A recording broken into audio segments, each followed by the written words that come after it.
এবার আনোয়ার শাহ কাশ্মীরি বলতেছেন, মহামান্য আদালত সবাই তো বলল, আমাকে একটা মিনিট সময় দেন। উনি দিলেন। এবার আনোয়ার শাহ কাশ্মীরি শুরু করলেন একদম শুরু থেকে। উনি বললেন বুঝায়া বুঝায়া, দেখেন এই ব্যক্তি যে সকল কথা এই ব্যক্তিরা যে বলেছে মুহাম্মাদুর রাসূলুল্লাহ শেষ নবী না, তারপরেও মির্জা গোলাম আহমদ কাদিয়ানী শেষ নবী, এই কথাটা ডাহা মিথ্যা কথা। বরং মুহাম্মাদুর রাসূলুল্লাহ শেষ নবী, এটাই হলো সত্য কথা।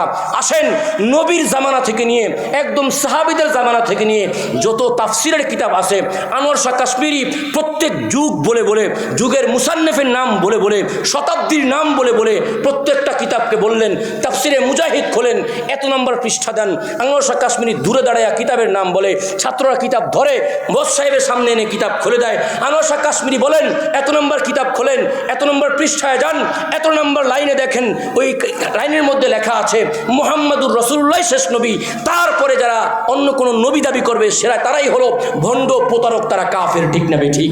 উনি বললেন দ্বিতীয় শতাব্দীর কিতাবটা খোলেন, কিতাবের নাম এই, খণ্ড নাম্বার এত, পৃষ্ঠা নাম্বার এত, লাইন নাম্বার এত এত, দেখেন ওটার মধ্যে লেখা আছে মির্জা গোলাম আহমদ কাদিয়ানী শুধু নয়, যারাই নবীর পরে নবী দাবি করবে সবগুলো হলো কাফের। ঠিক না বেঠিক? এই নাম্বার তৃতীয় শতাব্দীর কিতাব খোলেন, চতুর্থ শতাব্দীর কিতাব খোলেন, পঞ্চম শতাব্দীর কিতাব খোলেন, ষষ্ঠ, সপ্তম, অষ্টম, নবম এবং দশম শতাব্দীর কিতাব, 13 শতাব্দীর প্রত্যেকটা তাফসীরের কিতাব খুলে খুলে আনোয়ার শাহ কাশ্মীরি নাম বলে, খণ্ড নাম্বার বলে, পৃষ্ঠা নাম্বার বলে, লাইন নাম্বার বলে, আর বলে শোনেন মহামান্য আদালত, আমি এই কিতাবগুলোর নাম বললাম, দেখেন ওখানে লেখা আছে আল্লাহ নবী বলেছেন উনিই হলো শেষ নবী, তারপরে আর কোনো নবী আসবে না। তারপরে যদি কেউ নবী দাবি করে ওটা মুসলমান নয়, ওটা নির্গত আস্থা ভণ্ড এবং কাফের। ঠিক না বেঠিক? قال النبي صلى الله عليه وسلم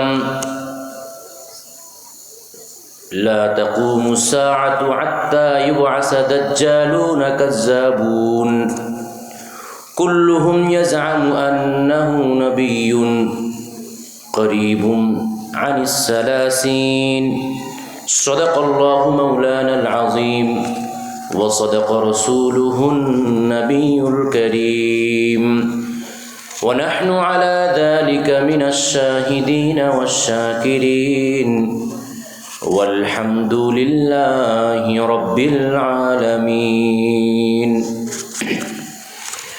الحمد لله পশ্চিম বাহাদুরপুর সমাজ কল্যাণ যুব সংগঠন, প্রবাসী কল্যাণ ট্রাস্ট ও এলাকাবাসীর উদ্যোগে আয়োজিত আজকের এই চতুর্থ বার্ষিক ওয়াজ মাহফিলের সম্মানিত সভাপতি জনাব আলহাজ প্রফেসর জি.এম. সাদিকুর রহমান আহমদ মাতুব্বর, সাবেক অধ্যাপক ও বিভাগীয় প্রধান, রাষ্ট্রবিজ্ঞান বিভাগ, সোনারগাঁও সরকারি কলেজ, নারায়ণগঞ্জ। আজকের মাহফিলের প্রধান অতিথি আন্তর্জাতিক খ্যাতিসম্পন্ন বিশ্বখ্যাতকারী হাফেজ মাওলানা সাইদুল ইসলাম আসাদ দামাত বরাকাতুহুম। আমার পরে আলোচনা করবেন বিশেষ অতিথি হিসেবে হজরত মাওলানা মুফতি আনোয়ার হুসাইন সাহেব, ইমাম ও খতিব বাইতুল হেরা জামে মসজিদ। এবং আমার পূর্বে যিনি আলোচনা করেছেন অত্র এলাকার গর্ভ কৃতি সন্তান, আমার বন্ধুবর, মিরিকদিয়া মাদ্রাসা সুনামধন্য মুহতামিম হজরত মাওলানা মুফতি ইমরান হোসেন খান দামাত বরাকাতুহুম সহ বিশেষ অতিথিবৃন্দ, দিগার উলামায়ে হযরত, বুজুর্গানে মিল্লাত ও কালিমা লা ইলাহা ইল্লাল্লাহ মুহাম্মাদুর রাসূলুল্লাহ সাল্লাল্লাহু আলাইহি ওয়াসাল্লামের সোনালী সূত্রে গঠিত ইসলাম প্রেমিক, দিন প্রেমিক, মাহফিল প্রেমিক যুবক ভাইয়েরা, পর্দার অন্তরালে অবস্থানরত সম্মানিতা মা ও বোনেরা, আমরা সর্বপ্রথম সেই মহান রব্বুল আলামিনের দরবারে শুকর আদায় করি যে আল্লাহ পাক রব্বুল আলামিন বড় দয়া করে, অনুগ্রহ করে, ইহসান করে আপনাকে আমাকে গুনাহ মাফের মজলিসে, ওলামায়ে হযরতদের মজলিসে, জান্নাতের বাগানে এসে হাজিরা দেবার তৌফিক দান করেছেন। সে রব্বে করিমের দরবারে সকলেই জোরে সোরে একবার শুকর আদায় করে বলি আলহামদুলিল্লাহ। আসলে এই মাহফিলের দাওয়াত পাওয়ার পর থেকে এখানকার যেই ইমাম সাহেবগণ ছিলেন ওনারা একটা ভালো উদ্যোগ নিয়েছেন, তাদের এই উদ্যোগকে সাধুবাদ জানাই। মূলত দেশের মধ্যে যত জায়গায় ওয়াজ মাহফিল হচ্ছে, আমার মনে হয় প্রত্যেকটা এলাকার ইমাম সাহেব, সংশ্লিষ্ট আলেম ওলামা এবং গণ্যমান্য ব্যক্তি মিলে এই কাজটা করা দরকার। ওনারা যেটা করেছেন সেটা হলো এই, বর্তমান সময়ে যে সকল বিষয়ে আলোচনা যোগ্য সে সকল বিষয়কে ওনারা ভাগ ভাগ করে দিয়েছেন। এক একজন বক্তাকে ফোন করে বলে দিয়েছেন আগেই যে হজরত এই বিষয়ে আপনি আলোচনা করার জন্য অনুরোধ করা হলো, এই বিষয়ে দয়া করে আলোচনা করবেন। প্রত্যেককেই নির্দিষ্ট বিষয়ে দেওয়া হয়েছিল। আমাদের পূর্বে হজরত মাওলানা মুফতি ইমরান খান বিন গালিব সাহেব দামাত বরকাতুহুম উনিও নির্দিষ্ট একটা বিষয় আলোচনা করেছেন। আমার পরে যিনি আছেন তিনিও নির্দিষ্ট একটা বিষয় আলোচনা করবেন এবং আমাকেও একটা বিষয় দেওয়া হয়েছে। মূলত এক বিষয় দেওয়া হয়েছিল, সেটার আলোচনা পূর্বে চলে গিয়েছে, পরবর্তীতে মুজাকারার মাধ্যমে সিদ্ধান্তে পৌঁছানো হয়েছে এই আকিদায়ে খতমে নবুয়ত বিষয় আলোচনা করতে বলা হয়েছে। আল্লাহ পাক রব্বুল আলামিন যদি তৌফিক দান করেন ইনশাআল্লাহ এ বিষয়ে সংক্ষিপ্ত আলোচনা করব। আল্লাহ পাক রব্বুল আলামিন যেন বলনেওয়ালা এবং যারা শুনছি সবাইকেই আমল করার তৌফিক দান করেন, বলেন আমিন। মোহতারাম হাজরিন, লম্বা কথা বলার সুযোগ নেই, কারণ আমার পরেও আলোচক দুইজন রয়েছেন। তবে অল্প সময় আলোচনা করলেও আমাকে যে বিষয়টা দেওয়া হয়েছে এই বিষয়টা অত্যন্ত গুরুত্বপূর্ণ, ঠিক না বেঠিক? একজন মানুষের যদি ঈমান ঠিক থাকে তো সব ঠিক, জোরে কোন ঠিক না বেঠিক? আর একজন মানুষের যদি ঈমান ঠিক না থাকে, ঈমান নাই, যদি এমন ব্যক্তি সারা দিন রোজা রাখে, সারা মাস রোজা রাখে, সারা বছর রোজা রাখে, সারা বছর তাহাজ্জুদ পড়ে, বলেন তো ঈমান ছাড়া তাহাজ্জুদ পড়লে ফায়দা আছে? ঈমান ছাড়া রোজা রাখলে ফায়দা আছে? ঈমান নাই, কোরআন তেলাওয়াত সারা দিন করে উপকার হবে? কোনো ফায়দা হবে না। বরং ঈমান যদি কোনো ব্যক্তির ঠিক থাকে তো ওই ব্যক্তি অল্প আমল করলেও এটাও নাজাতের উসিলা হয়ে যাইতে পারে, জোরে কোন ঠিক না বেটি? এই জন্য রসুল পাক সাল্লাল্লাহু আলাইহি ওয়াসাল্লাম বলেছেন আখলিস দীনাকা ইয়াকফিকাল আমালুল কালিল। দিন দ্বারা উদ্দেশ্য আল ঈমান, অর্থাৎ তুমি তোমার ঈমানকে খাঁটি করো, ঈমানকে মজবুত করো, ঈমান যেন চুরি না হয়ে যায় এদিকে খেয়াল করে ঈমানকে ঠিক রেখে কিছু আমল করো। যদি অল্পও আমল হয় তো আল্লাহ পাক ঈমান ঠিক থাকার কারণে তোমাকে নাজাত দিয়ে দিবেন। সুবহানাল্লাহ।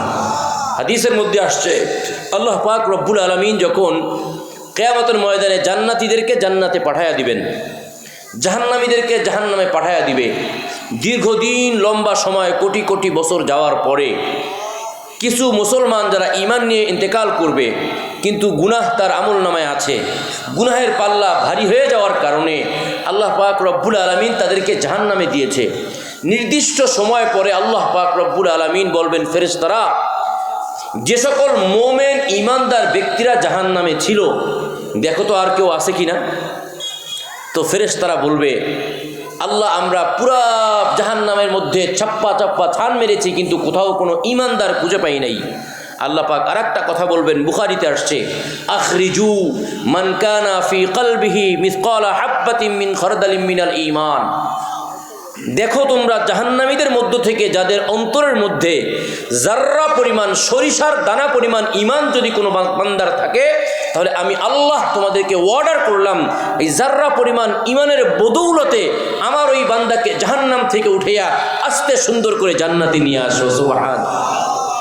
যখন সকল জাররা পরিমাণ ঈমানওয়ালা ব্যক্তিদেরকেও আল্লাহ পাক জাহান্নাম থেকে উঠাইয়া জান্নাতে নিয়ে আসবে তখন জাহান্নামের মধ্যে কোনো ঈমানদার থাকবে না, একমাত্র কাফের বেঈমান যারা ঈমান নিয়ে কবরে যাইতে পারে নাই এমন সকল লোক থাকবে। তখন তারা আফসোস করবে আর বলবে, রুবামা ইয়াওয়াদ্দুল্লাযীনা কাফারু লাউ কানু মুসলিমিন।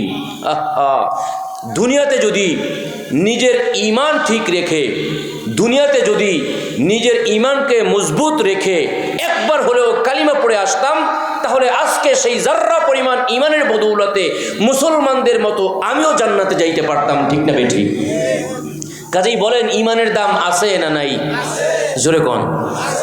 আমলেরও দাম আছে, তবে আমলের চাইতে ঈমানের দাম কম না বেশি? বেশি।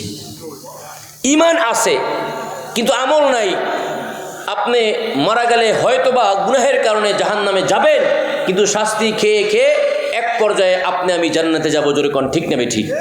কিন্তু ঈমান নাই, সারা জীবন তাহাজ্জুদ, সারা জীবন রোজা, সারা জীবন তিলাওয়াত, ঈমান আপনার নাই, বলেন তো এই আমল নিয়ে আপনি জান্নাতে যাইতে পারবেন? সবাই বলেন। তাহলে মূল হলো ঈমান। মূলটা কি? যেই ব্যক্তির ঈমান ঠিক আছে তার সব ঠিক আছে, আর যেই ব্যক্তির ঈমান ঠিক নাই তার কিছুই ঠিক নেই, জোরে কোন ঠিক না বেঠি?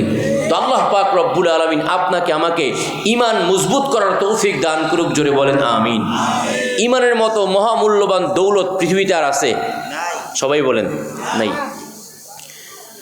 এই দৌলত আপনার কাছে আমার কাছে থাকবে কি থাকবে না, চুরি হয়ে যাবে কি না, এ ব্যাপারে ইবলিস আল্লাহকে একটা চ্যালেঞ্জ করে আসছিল, আল্লাহ যেই সকল বনি আদমের কারণে আপনি আমাকে মাহরুম করে দিলেন, রজিম বানায়া দিলেন, অভিশপ্ত বানায়া দিলেন, আল্লাহ আমি আপনার কাছে চ্যালেঞ্জ করলাম, শোনেন আল্লাহ, আমি আপনার এই বান্দার ডান থেকে বাম থেকে সামনে থেকে পেছন থেকে সব দিক থেকে আপনার বান্দাকে গুমরাহ করতে থাকবো, এমনকি আপনার বান্দার ঈমান আমি নষ্ট করে ফেলবো।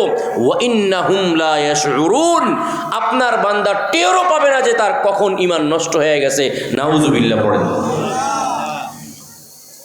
এই চ্যালেঞ্জ করেছে কার সাথে? করেছে কে? জোরে কোন? কি বলেছে? আপনার বান্দার ডানে সামনে পিছনে সব দিকে থেকে ঈমান নষ্ট করব, আপনার বান্দা টেরও পাবে না। আপনারা বলেন তো, ইবলিস আল্লাহর সাথে এই চ্যালেঞ্জ করে ঘুমায় রয়েছে? জোরে বলেন। ইবলিস এই শয়তানের আল্লাহর সাথে চ্যালেঞ্জ করে ঘুমায় রয়েছে না? সার্বক্ষণিক সে তার কাজ চালাইয়া যাইছে। একজন বান্দা ঘুমায়া যায় কিন্তু ইবলিস ঘুমায় না। ওই ঘুমের মধ্যেও বান্দাকে বিভিন্ন রকম সময় বিভিন্ন ওয়াসওয়াসা দিয়ে বিভিন্ন দুর্ঘটনা ঘটায়। জোরে কোন ঠিক না বেঠিক? তাহলে ইবলিস বসে আছে আপনার আমার ঈমান হরণ করতে, ঈমান চুরি করে নিয়ে যাবে, নষ্ট করে ফেলবে। আর একটা কথা ইবলিস বলেছে, সেটা হলো এই, আল্লাহ আপনার বান্দার ঈমান যে আমি চুরি করব, আপনার বান্দা টেরও পাবে না। এটা তো আরও মুসিবত, ঠিক না ঠিক?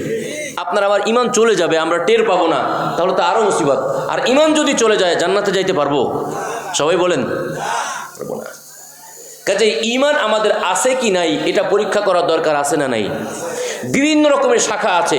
ছোট্ট একটা শাখা, যেই শাখায় কথা বলতে বলা হয়েছে আমাকে, আকিদায়ে খতমে নবুয়ত, এ ব্যাপারে কথা বলবো। কোরআনে কারীমের যে আয়াতখানা আমি তেলাওয়াত করেছি, আল্লাহ বলেছেন, মা কানা মুহাম্মাদুন আবা আহাদিম মির রিজালিকুম ওয়ালাকির রাসূলুল্লাহি ওয়া খাতামান নাবিয়্যিন।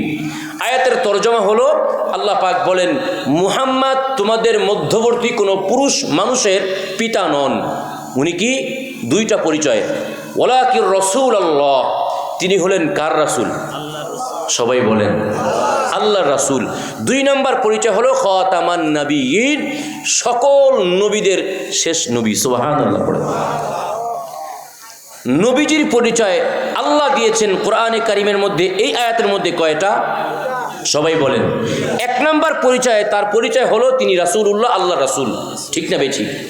দুই নম্বর পরিচয়, তার পরিচয় তিনি সব নবীদের সর্বশেষ নবী। জোরে কোন ঠিক না বেঠি? তাহলে প্রথম যেই বিষয়টা, তিনি আল্লাহর রাসূল, এই বিষয় নিয়ে আমাদের আজকে আলোচনার বিষয় নয়, বরং এই আয়াতের শেষাংশ যেটা, তিনি শেষ নবী, এটাই আমাদের আলোচ্য বিষয়। তার মানে হলো আমাদের নবী মুহাম্মাদুর রাসূলুল্লাহ সাল্লাল্লাহু আলাইহি ওয়াসাল্লাম, তিনিই হলেন সর্বশেষ নবী। কথা কোন ঠিক না বেঠি? নবী মুহাম্মাদুর রাসূলুল্লাহ সর্বশেষ নবী, এই কথা আমার না আল্লাহর? আস্তে কোন আল্লাহর নামটা? আরে লজ্জা লাগে না? আস্তে কোন। জবান দিয়েছেন কে? জোরে কোন। নাকি এলাকার এমপি সাহেব, চেয়ারম্যান সাহেব, মেম্বার সাহেব, নির্বাচনী সভার লোকজন? কে দিয়েছেন? যদি আল্লাহ দিয়ে থাকে, একটু কম্পেয়ার করেন। ওই নির্বাচনের সময় যেই পরিমাণ লাভ দান, চিল্লা এখন আমার ভাইয়ের চরিত্র এর মতো পবিত্র, আপনি চিল্লায় চিল্লায় এখন ওই আওয়াজটাকে একটু স্মরণ করেন, আর এখানে বসে আওয়াজটাকে স্মরণ করেন। মিছিল করেন নির্বাচনের সময়, এই বাহাদুরপুর মোড় থেকে নিয়ে কালীবাজার পর্যন্ত 20 মিনিটই শেষ। আর ওয়াজে বসে থাকেন 2 ঘন্টা, মিছিল করলেন 20 মিনিট, গলা ভেঙে গেল, যে চা খাওয়া লাগে, আর ওয়াজে 3 ঘন্টায় গলা ভাঙলো না কেন? কেমন যেন বোঝা যায় নির্বাচনের নেতা আমাকে কণ্ঠ দিছে, ঠিক না বে ঠিক? আরে জোরে কন। বুঝা এটা যায়, কিন্তু বলেন তো কণ্ঠ দিয়েছেন কে? জোরে কন। তাহলে আমাদের নবী মুহাম্মাদুর রাসূলুল্লাহ শেষ নবী, জোরে বলেন তো এই কথাকার? আরো জোরে। আল্লাহ পাক রব্বুল আলামিন বলেছেন মুহাম্মদ শেষ নবী। এটা কোনো পীর সাহেবের কথা, মুফতি সাহেবের কথা, মুহাদ্দিস সাহেবের কথা, তাবলীগের কথা, চরমনার কথা, আট্রসির কথা, কোনো দরবারের কথা? কার কথা? জোরে কোন। কোরআনে কারীমের মধ্যে কথা যেগুলো বলেছেন সবগুলো কার? আর কোরআনে কারীমের যদি একটা আয়াতও কেউ অস্বীকার করে, সে বুঝি মোমেন? কি? জোরে কোন। বলছেন মুহাম্মদ সর্বশেষ নবী, এই কথাটা যদি কেউ না মানে ওই ব্যক্তি পাক্কা মুসলমান।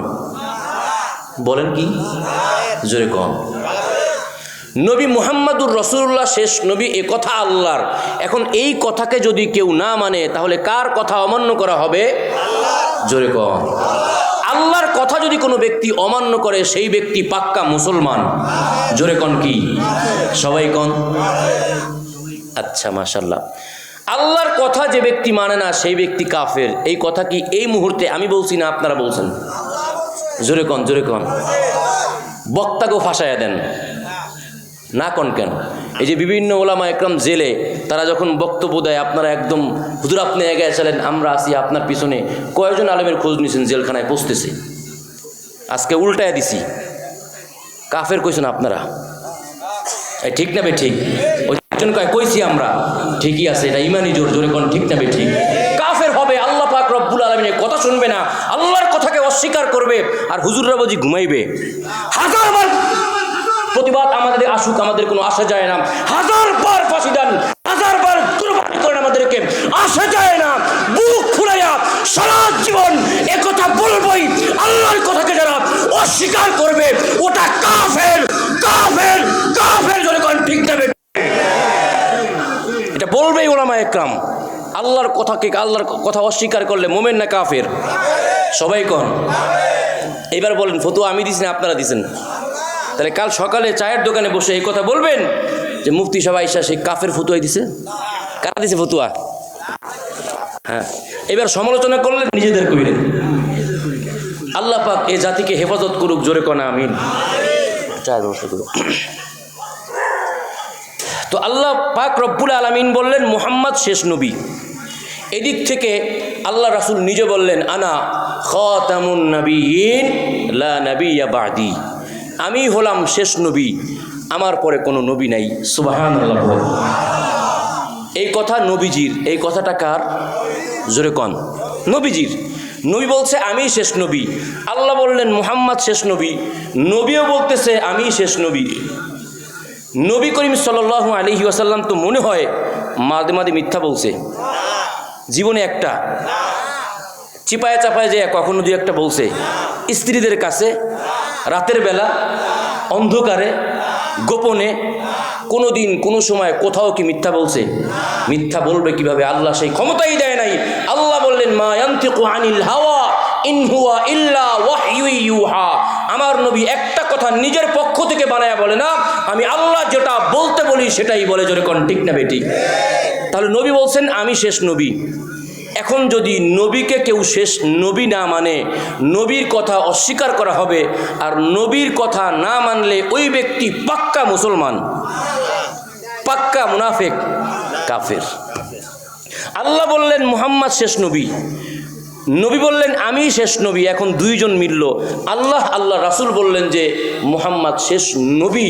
তাহলে এবার বলেন তো শেষ নবী কে? জোরে কোন। এটার নামই হলো ঈমান। এটার নাম কি? বলছিলাম শয়তান আপনার ঈমানকে এমনভাবে হরণ করবে টেরও পাবো না। কাজেই রাসূলে পাক সাল্লাল্লাহু আলাইহি ওয়াসাল্লাম এবং আল্লাহ বললেন দুইজনে যে মুহাম্মদ শেষ নবী, এরপরে অন্য কেউ যদি নবী দাবি করে সে মুসলমান না কাফের? জোরে কোন, আরো জোরে কোন। অনেক ভাইয়েরা, অনেক মুরব্বীরা এই কথাগুলো তাদের কাছে না থাকার কারণে তারা ওলামা একরামকে ভুল বুঝে যে হুজুররা দরকারটা কি এত চিল্লাচিল্লি করা? কি দরকার? দরকার নাই। ইন্নাল উলামা ওয়ারাসাতুল আম্বিয়া, সকল নবী, সকল ওলামা এরা হলো নবীদের ওয়ারিস। জোরে কোন ঠিক না বে ঠিক?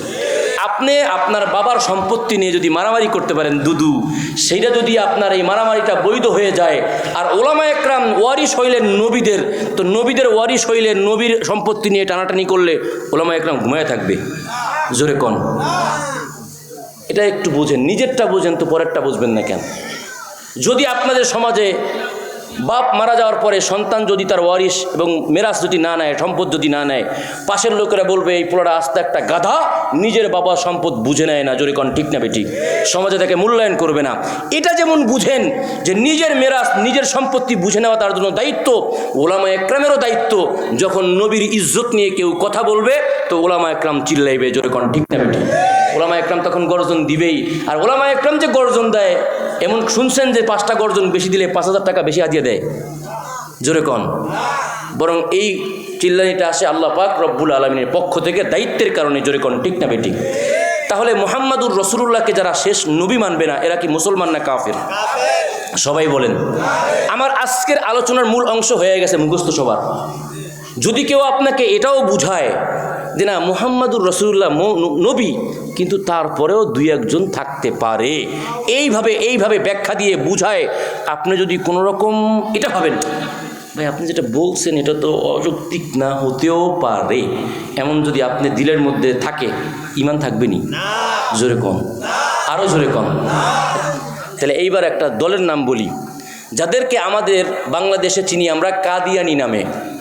তারা বলে ভারতের গুরুদাসপুরের একজন ব্যক্তি ছিল মির্জা গোলাম আহমদ কাদিয়ানি, সে নাকি নবী। জোরে কন নাউজুবিল্লাহ।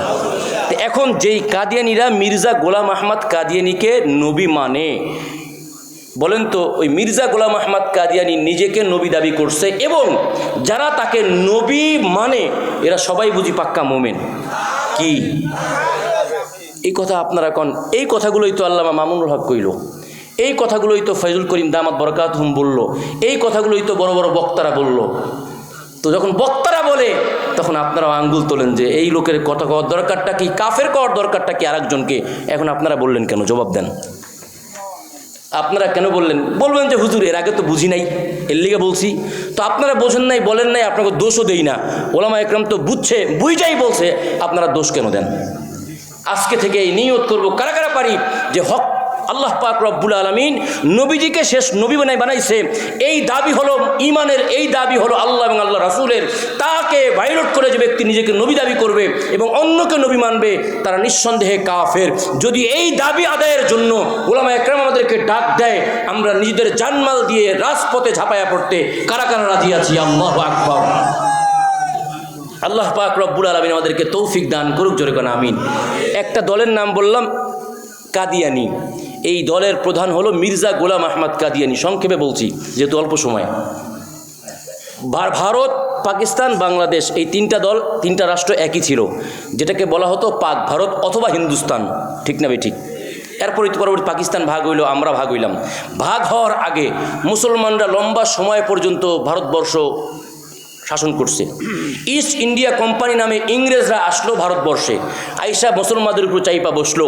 তৎকালীন সময়ে যখন ইংরেজরা ভারতবর্ষের ক্ষমতা নিল, ওই সময় পুরা ভারতবর্ষের মধ্যে 1,000, 2,000, 1 লাখ, 2 লাখ নয়, 12 লক্ষ কওমি মাদ্রাসা ছিল। সুবহানাল্লাহ। কত লক্ষ? 12 লক্ষ। 1,000 কয় মুরব্বিতে 12 লক্ষ। এবং এই প্রত্যেকটা মাদ্রাসা কারো কাছে হাত পাতত না যে 5 টাকা দেন, হাত পাতত না। বরং প্রত্যেকটা মাদ্রাসার ব্যক্তি মালিকানায় ছিল একরে একরে জমি।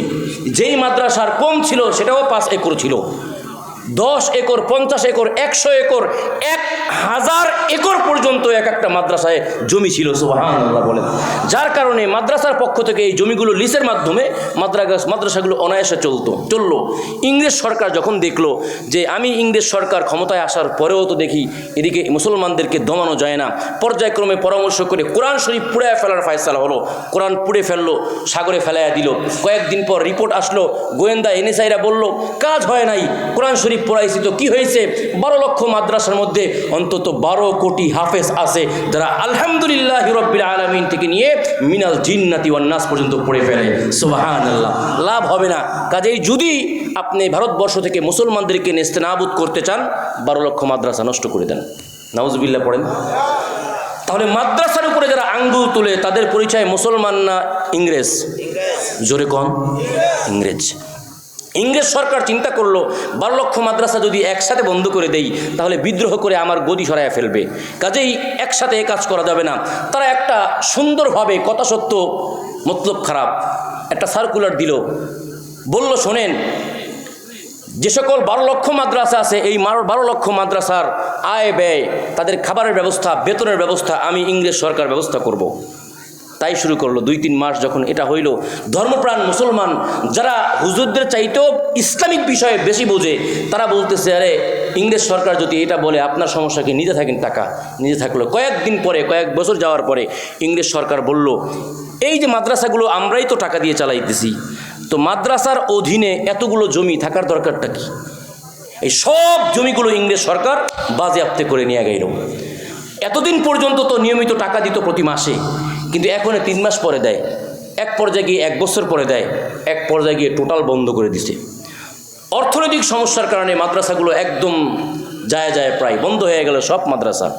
আস্তে আস্তে করে যুগ যায়, মাস যায়, বছর যায়, যুগ যায়, এভাবে করে আলেমের সংকট পড়ে গেল। এর মধ্য দিয়ে আবার যখন কোনো আলেম আল্লাহর পক্ষে কথা বলে, ইসলামের কথা বলে, সঙ্গে সঙ্গে ইংরেজ সরকার ওই আলেমকে ফাঁসি দিয়ে কাস্টে ঝুলাই দেয়। নাউজুবিল্লাহ পড়েন।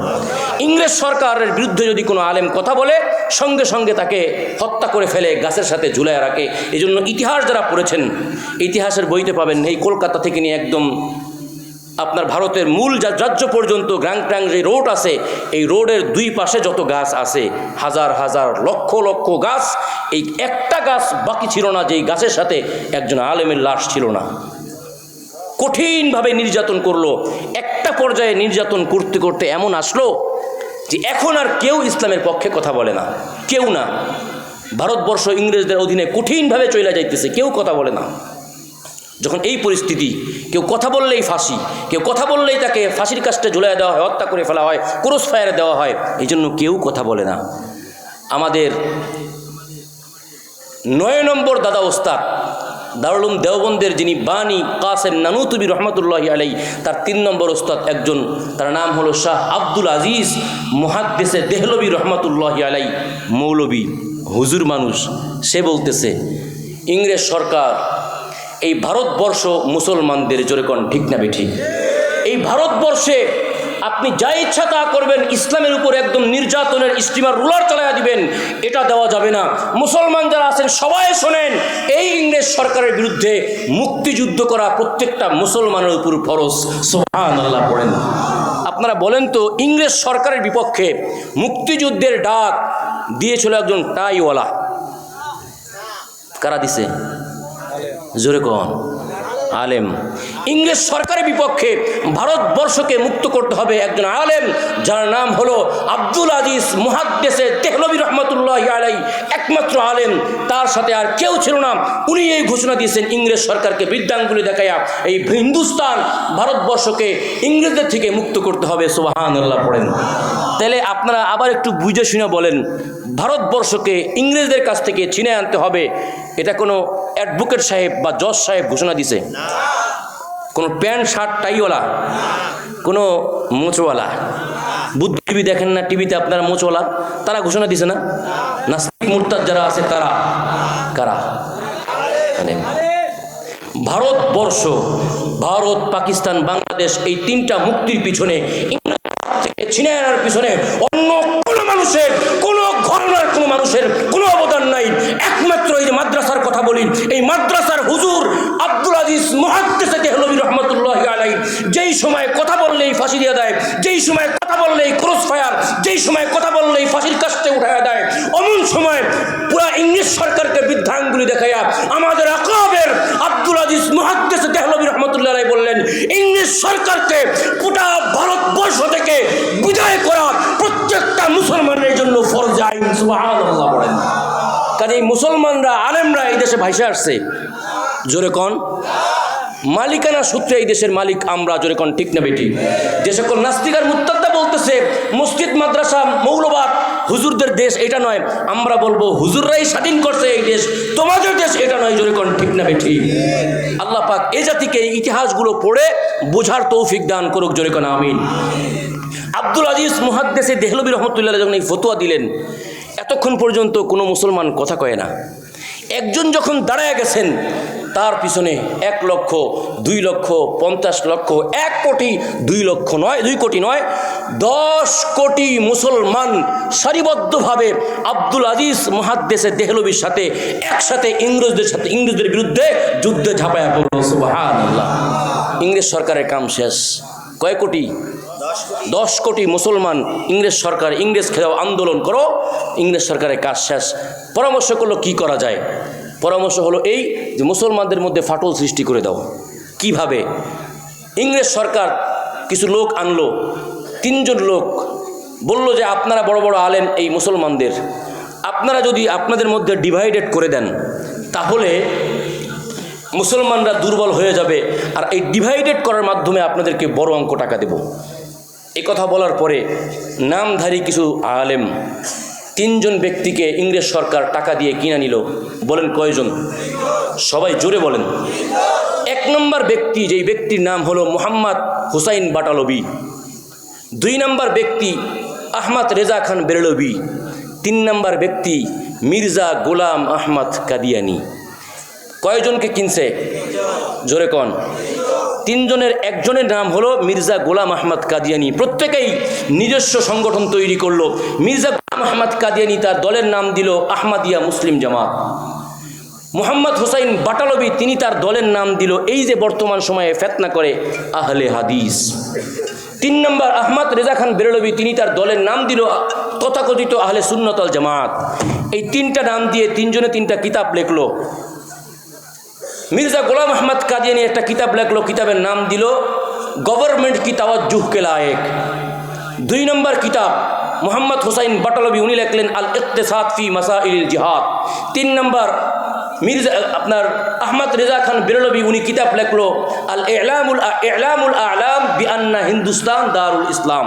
এই 3 জন 3টা কিতাব লেখে এই 3টা কিতাবের মধ্যেই লেখলো যে আব্দুল আজিজ মুহাদ্দিসে দেহলভি যেই ফতোয়া দিছে যে ইংরেজ সরকারের বিপক্ষে যুদ্ধ করা ফরজ, এই ফতোয়াটা ভুল। নাউজুবিল্লাহ পড়েন। কি করতে হবে? তো ইংরেজ সরকারের বিপক্ষে যুদ্ধ করা যাবে না।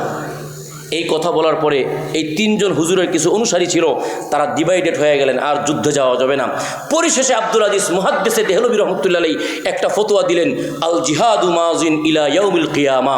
যখন কোনো মুসলমানের জনগোষ্ঠীর উপরে কেউ আগ্রাসন করবে, কেউ ঝাঁপায়া করবে, ওই ব্যক্তিদের উপরে নিজেদেরকে প্রতিহত করার জন্য, নিজেদের জান মাল আর ইসলামকে টিকায় রাখার জন্য, নিজেদের তাহজিব তামাদ্দুনকে ঠিক রাখার জন্য তাদের বিপক্ষে জিহাদ করা কিয়ামত পর্যন্ত ফরজ। সুবহানাল্লাহ পড়েন।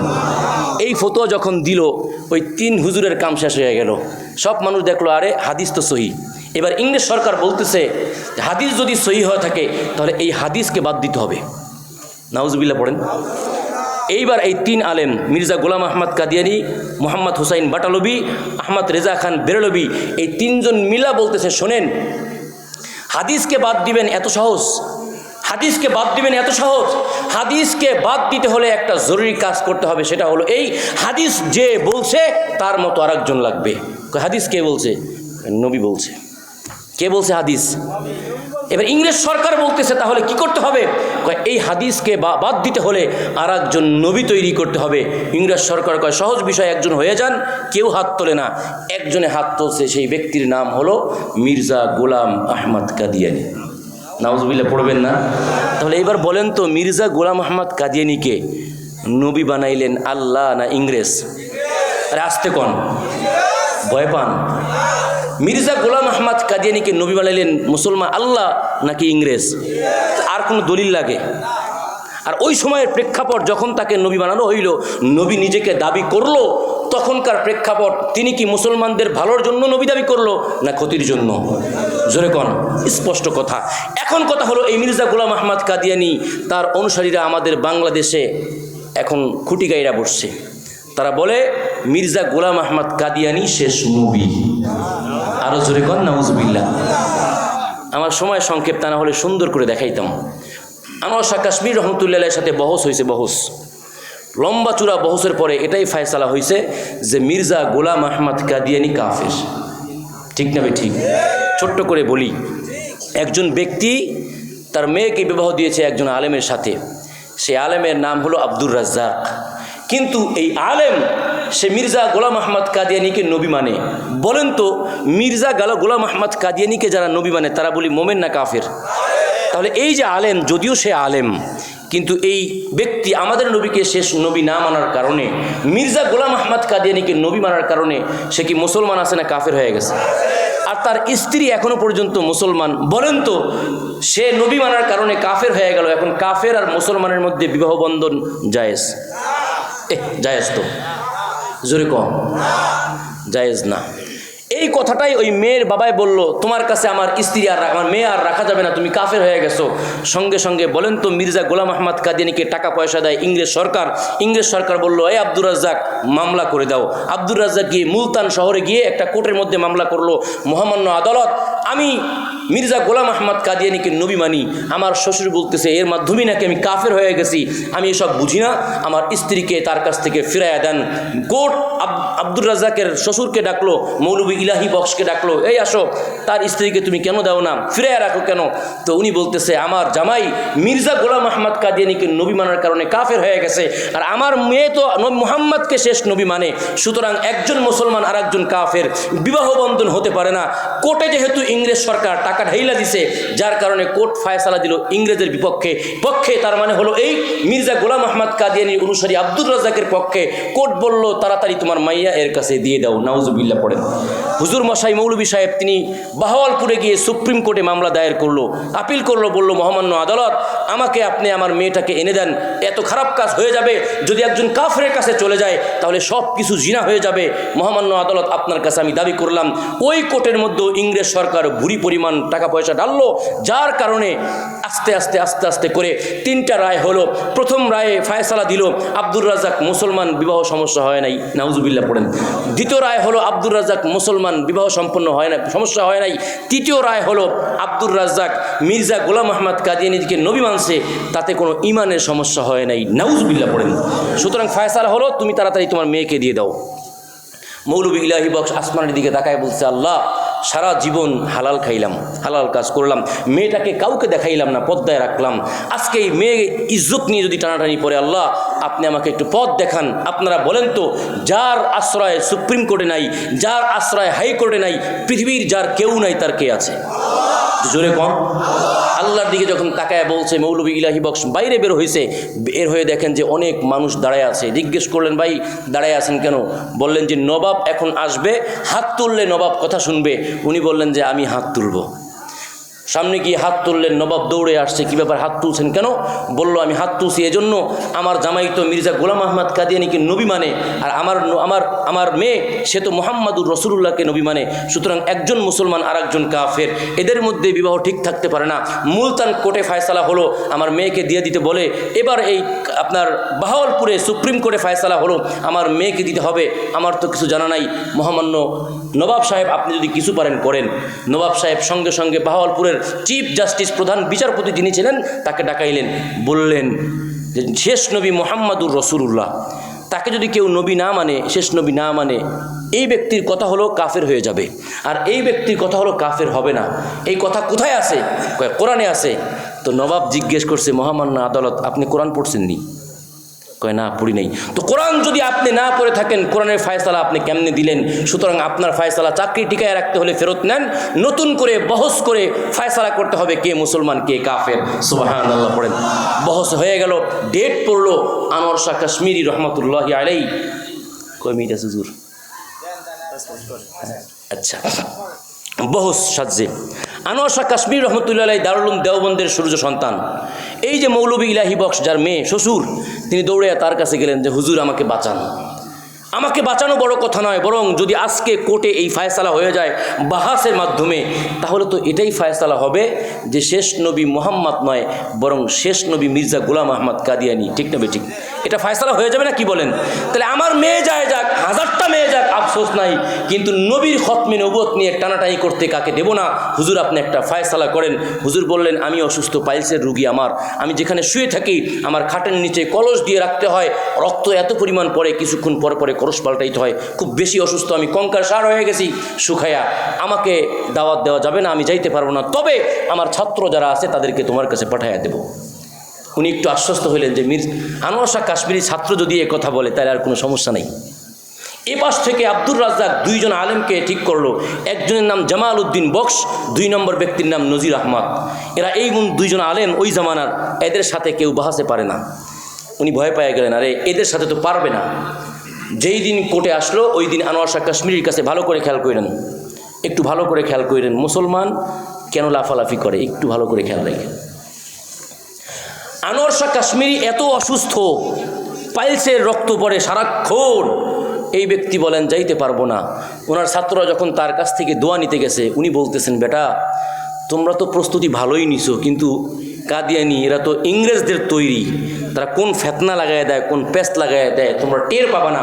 চলো আজকে যদি তোমরা হাইরা যাও, আমার নবী হাইরা যাবে। কাজে নবীকে হারতে দেওয়া যাবে না। আমি আনোয়ার শাহ কাশ্মীরি পাইলস কেন, ক্যান্সারও যদি হয়, নবীর ইজ্জত রক্ষা করার জন্য পাইলস নিয়ে আমি তাদের বিপক্ষে জিহাদ করতে প্রস্তুত আছি। তিনি দৌড়ে আবহাতে চলে গেলেন। সুবহানাল্লাহ পড়েন। আশ্চর্যের বিষয় হলো এই, জানি অনেক কথা আমাদের গায়ে লাগবে, জানি অনেক কথা আমাদের গায়ে লাগবে। নিজের নামের শুরুতে দারুল উলুম দেওবন্দের সন্তান লেখা হয়, নিজেকে মুফতি আর মুহাদ্দিস বলে পরিচয় দেওয়া হয়, নিজেকে শাইখুল হাদিস বলে পরিচয় দেওয়া হয়, নিজেকে মুফতি পীর সাহেব বলে পরিচয় দেওয়া হয়। অথচ যেই দারুল উলুম দেওবন্দের সন্তান আনোয়ার শাহ কাশ্মীরি এই কঠিন অসুস্থ থাকা অবস্থায় খতমে নবুয়তের মাসআলা যখন এসেছে, কাদিয়ানীদের বিপক্ষে যখন বাহাস করতে হবে, তাদের বিপক্ষে যখন যুদ্ধ করতে হবে, কঠিন অসুস্থ নিয়ে এসে বাহাসে চলে গিয়েছে। আর এই জামানায় অনেক আলেম ওলামা আছে যারা সরকারের টাকায় চলে, যারা সরকারের কাছে বিক্রি হয়ে গেছে, তারা বলে কাদিয়ানীদের বিপক্ষে কথা বলা যাবে না।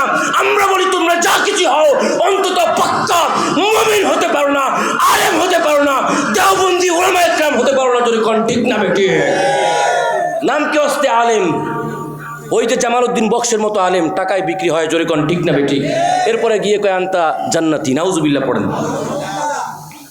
আল্লাহ পাক হেফাজত করুক এই জাতিকে। জোরে কোন আমিন। তো যখন চলে গেল, বাস শুরু হয়ে গেছে। সংক্ষেপ করছি, 2 মিনিটের মধ্যে শেষ। এই পাশ থেকে, এই পাশ মানে আমাদের পাশ, ঠিক না?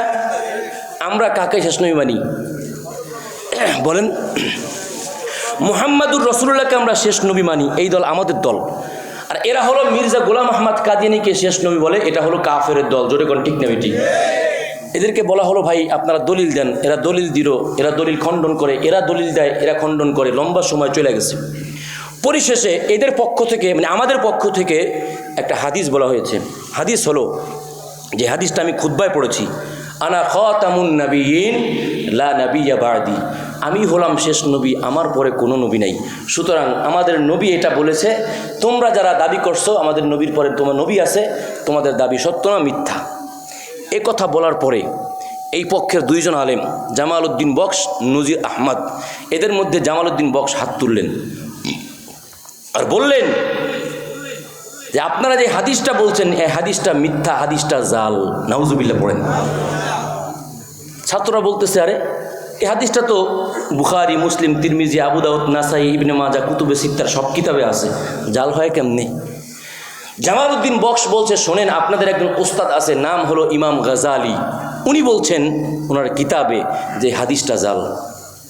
এখন বলেন, এদের উস্তাদ যদি একটা ফায়সালা দিয়ে যায়, তাহলে এদের কিছু করার আছে? সবাই বলেন। এবার ছাত্ররা একদম চুপ। আদালত ফায়সালা দিবে, ঠিক এমন সময় পিছন থেকে কঙ্কার সার আনোয়ার শাহ কাশ্মীরি হাত তুললেন, হযরত আমার কিছু কথা আছে, যদি সময় দেন। এই কথা বলার পরে জজ সাহেব বললেন, ঠিক আছে আপনি দেন, কথা বলেন, কি বলবেন? তো উনি বললেন, এই যে আপনার বাম পাশে বসা কাফের কাদিয়ানি, উনি যে বলল এই হাদিসটা জয়ীফ, জাল, এবং ইমাম গাজালির কথা বলল, ইমাম গাজালি এমন কোনো কথা বলে নাই, এই লোকটা মিথ্যা বলছে। নাউজুবিল্লাহ পড়েন। মিথ্যা বলছে। এবার জজ সাহেব বলতেছেন, হুজুর আপনি যে এই কথা বললেন, কোনো দলিল টলিল আছে? হ্যাঁ আছে। উনি যেই কিতাবের কথা বলছে, কিতাবের নামটা বলেন, এই কিতাবের নাম এই কথা বলার সঙ্গে সঙ্গে ছাত্ররা ওই জজ সাহেবের কাছে কিতাবটা দিছে। বললেন, জজ সাহেব আপনি কিতাবের এত নম্বর পৃষ্ঠা খোলেন। খুলছে। এত নম্বর লাইনে যান, গেছে, গিয়ে বলে দেখেন ওখানে লেখা আছে মুহাম্মাদুর রাসূলুল্লাহ শেষ নবী, তারপরে অন্য কোনো নবী নাই। এ কথা যারা মানে না তারা মিথ্যাবাদী। সুবহানাল্লাহ পড়েন। কাজে এই ব্যক্তি যেই দাবি করেছে যে মুহাম্মদ সাল্লাল্লাহু আলাইহি ওয়াসাল্লাম শেষ নবী, তারপরে কোনো নবী নাই, এই হাদিসটা জয়ীফ, ব্যাপারটা এমন নয়। বরং তাকে যারা নবী মানবে না, বরং নবীর পরে আরেকজন নবীকে দাবি করবে, তারাই হলো মিথ্যাবাদী। জোরে কোন ঠিক না বেঠিক? এ কথা বলার পরে জজ সাহেবের মাথা ঘুরে গেছে। আরে একজন মুরব্বী, একদম কঙ্কার সার, দেখতে কেমন দেখা যায়। জিজ্ঞেস করলেন, আপনি কেমনে বুঝলেন? তো উনি বলতেছেন, জনাব ये किताब मैंने आज से शायद 25 या 30 साल पहले एक दफ़ा पढ़ा था। মহামান্য আদালত, আজ থেকে 25-30 বছর আগে এই কিতাবটা আমি একবার পড়েছিলাম। সুবহানাল্লাহ। তার মানে কিতাবের নামও আমার মনে আছে, কিতাবের পৃষ্ঠ নাম্বার মনে আছে, লাইনটাও মনে আছে, কি লেখা আছে তাও মনে আছে। সুবহানাল্লাহ। এ কথা বলার সঙ্গে সঙ্গে জামাল উদ্দিন বক্স হাত তুলছেন, মহামান্য আদালত আমাকে একটু সময় দেন। মহামান্য আদালত বললেন, খবরদার, একটা কথা বলা যাবে না, এইমাত্র মিথ্যা বলছো, তোমার কাম শেষ। এবার আনোয়ার শাহ কাশ্মীরি বলতেছেন, মহামান্য আদালত সবাই তো বললো আমাকে একটা মিনিট সময় দেন। উনি দিলেন। এবার আনোয়ার শাহ কাশ্মীরি শুরু করলেন একদম শুরু থেকে। উনি বললেন বুঝায়া বুঝায়া, দেখেন এই ব্যক্তি যে সকল কথা এই ব্যক্তিরা যে বলেছে মুহাম্মাদুর রাসূলুল্লাহ শেষ নবী না, তারপরেও মির্জা গোলাম আহমদ কাদিয়ানী শেষ নবী, এই কথাটা ডাহা মিথ্যা কথা, বরং মুহাম্মাদুর রাসূলুল্লাহ শেষ নবী, এটাই হলো সত্য কথা। আসেন নবীর জামানা থেকে নিয়ে একদম সাহাবীদের জামানা থেকে নিয়ে যত তাফসিরের কিতাব আছে, আনোয়ার শাহ কাশ্মীরি প্রত্যেক যুগ বলে বলে, যুগের মুসান্নেফের নাম বলে বলে, শতাব্দীর নাম বলে বলে প্রত্যেকটা কিতাবকে বললেন। তাফসিরে মুজাহিদ খোলেন, এত নম্বর পৃষ্ঠা দেন। আনোয়ার শাহ কাশ্মীরি দূরে দাঁড়ায় কিতাবের নাম বলে, ছাত্ররা কিতাব ধরে বস সাহেবের সামনে এনে কিতাব খুলে দেয়। আনোয়ার শাহ কাশ্মীরি বলেন, এত নম্বর কিতাব খোলেন, এত নম্বর পৃষ্ঠায় যান, এত নম্বর লাইনে দেখেন, ওই লাইনের মধ্যে লেখা আছে মুহাম্মাদুর রাসূলুল্লাহ শেষ নবী, তারপরে যারা অন্য কোনো নবী দাবি করবে সেরা তারাই হলো ভণ্ড, প্রতারক, তারা কাফের। ঠিক না বে ঠিক? উনি বললেন দ্বিতীয় শতাব্দীর কিতাবটা খোলেন, কিতাবের নাম এই, খণ্ড নাম্বার এত, পৃষ্ঠা নাম্বার এত, লাইন নাম্বার এত এত, দেখেন ওটার মধ্যে লেখা আছে মির্জা গোলাম আহমদ কাদিয়ানী শুধু নয়, যারাই নবীর পরে নবী দাবি করবে সবগুলো হলো কাফের। ঠিক না বে ঠিক? এই নাম্বার তৃতীয় শতাব্দীর কিতাব খোলেন, চতুর্থ শতাব্দীর কিতাব খোলেন, পঞ্চম শতাব্দীর কিতাব খোলেন, ষষ্ঠ, সপ্তম, অষ্টম, নবম এবং দশম শতাব্দীর কিতাব, 13 শতাব্দীর প্রত্যেকটা তাফসীরের কিতাব খুলে খুলে আনোয়ার শাহ কাশ্মীরি নাম বলে, খণ্ড নাম্বার বলে, পৃষ্ঠা নাম্বার বলে, লাইন নাম্বার বলে, আর বলে শোনেন মহামান্য আদালত, আমি এই কিতাবগুলোর নাম বললাম, দেখেন ওখানে লেখা আছে আল্লাহ নবী বলেছেন উনি হলো শেষ নবী, তারপরে আর কোনো নবী আসবে না। তারপরে যদি কেউ নবী দাবি করে ওটা মুসলমান নয়, ওটা নির্গত আস্থা ভণ্ড এবং কাফের। ঠিক না বে ঠিক? আনোয়ার শাহ কাশ্মীরি বললেন, এবার হাদিসের কিতাব খোলেন, বুখারীর কথা বললেন, মুসলিমের কথা বললেন, তিরমিজির কথা বললেন, আবু দাউদের কথা বললেন, নাসাইর কথা বললেন, ইবনে মাজার কথা বললেন, শরহে মাআনির কথা বললেন, তহাবি শরীফের কথা বললেন, হাদিসের যত যুগে যত কিতাব ছিল সকল কিতাবগুলোর নাম বলে বলে, খণ্ড নাম্বার বলে, পৃষ্ঠা নাম্বার বলে, লাইন নাম্বার বলে আনোয়ার শাহ কাশ্মীরি জজ সাহেবের সামনে বললেন, শোনেন ওখানে স্পষ্ট লেখা আছে মুহাম্মাদুর রাসূলুল্লাহ শেষ নবী, তারপরে যারা নবী দাবি করবে নিঃসন্দেহে তারা ভণ্ড, প্রতারক, তারা নিঃসন্দেহে কাফের। জোরে কোন ঠিক না বে ঠিক? এবারে এই প্রত্যেকটা জামানার প্রত্যেকটা ফনের কিতাবের নাম নিয়ে নিয়ে এ কথা বুঝাইলেন। আকীদার কিতাবগুলোর মধ্যে লেখা যে মির্জা গোলাম আহমদ কাদিয়ানী সহ মুহাম্মাদের পরে যারাই নিজেদেরকে নবী দাবি করবে এরা সব হলো কাফের। জোরে কোন ঠিক না বে ঠিক? আশ্চর্যের বিষয় হলো টাকা এত পরিমাণ দিছে, মুসলমানদের পক্ষে ফয়সালা আসে নাই। এটা হলো 1932 সনের কথা।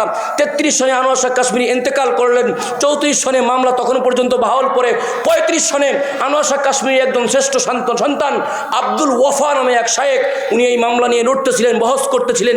পরিশেষে ভারতের সুপ্রিম কোর্ট বাহাওয়ালপুর থেকে 1935 সনে 7ই এপ্রিল, আজকে 6 তারিখ না, 7ই এপ্রিল 1935 সনে বাহাওয়ালপুর সুপ্রিম কোর্টে ফয়সালা লেখা হলো মুহাম্মাদুর রাসূলুল্লাহ শেষ নবী। সুবহানাল্লাহ পড়েন।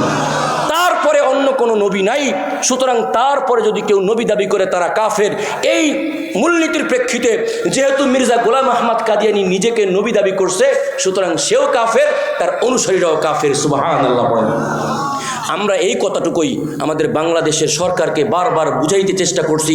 নিজের হিম্মত না থাকলে দাদা বাবুদের দেশে যান, সেখানে বাহাওয়ালপুরে সুপ্রিম কোর্টে এই ফতোয়া স্পষ্ট করে দেওয়া আছে মির্জা গোলাম আহমদ কাফের, তার অনুসারীরা কাফের।